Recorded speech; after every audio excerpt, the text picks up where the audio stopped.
les antivaleurs sous les fourches codines de nos chroniqueurs. Il me faut passer ces deux messages donc avant de continuer le temps pour le doyen donc de se préparer pour évoquer cette commémoration de l'agression que la Guinée a subie un 22 novembre 1970.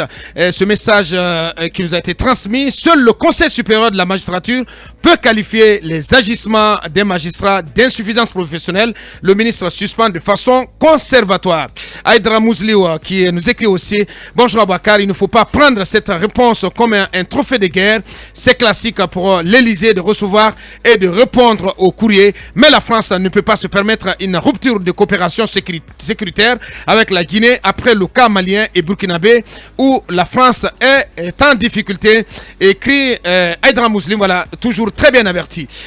Doyen Mamadou Dian, donc cela fait 52 ans que la Guinée subissait cette attaque attribuée aux forces impérialistes. Oui, l'attaque du 22 novembre 1970, ça fait 52 ans. Cela réveille de douloureux souvenirs chez le peuple de Guinée qui fut agressé ces jours par des commandos venus du Portugal, parce que l'opération avait été menée par le Portugal, la dictature salazariste à l'époque.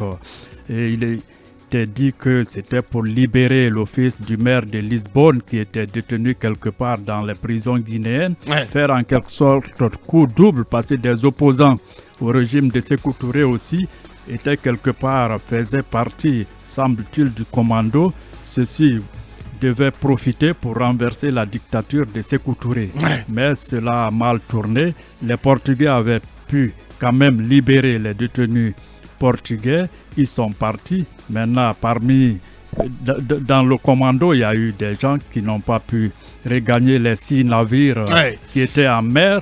Il faut rappeler que c'était 6 bateaux de couleur grise, sans immatriculation, avec plus de 400 hommes puissamment armés à bord, et donc qui accostèrent, qui attaquèrent la Guinée dans la nuit du 22 novembre 1970. L'opération, c'était Mar Verde, la mer verte. Bien entendu. Il s'est dit qu'il y avait 2 grands officiers guinéens qui faisaient partie, comment dirais-je, de ces commandos. Je ne vais pas les citer ici. Donc, il y avait eu beaucoup de morts parce qu'il y a eu la répression en retour, parce que vous savez, une dictature qui échappe, comment dirais-je, à un renversement après, les gens, le prix à payer. Les Guinéens l'ont subi, il y a eu de nombreuses arrestations, des pendaisons. Tout à fait. C'était vraiment la machine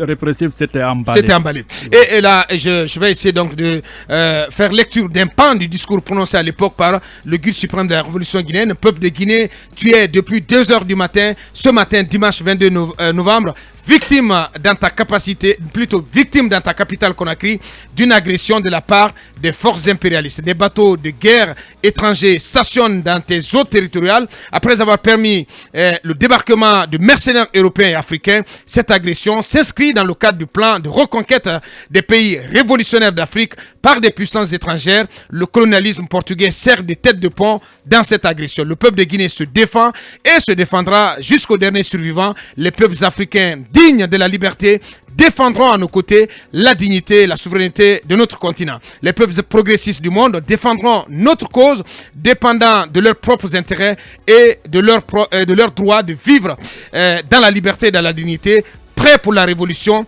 vive la révolution, l'impérialisme trouvera son tombeau en Guinée.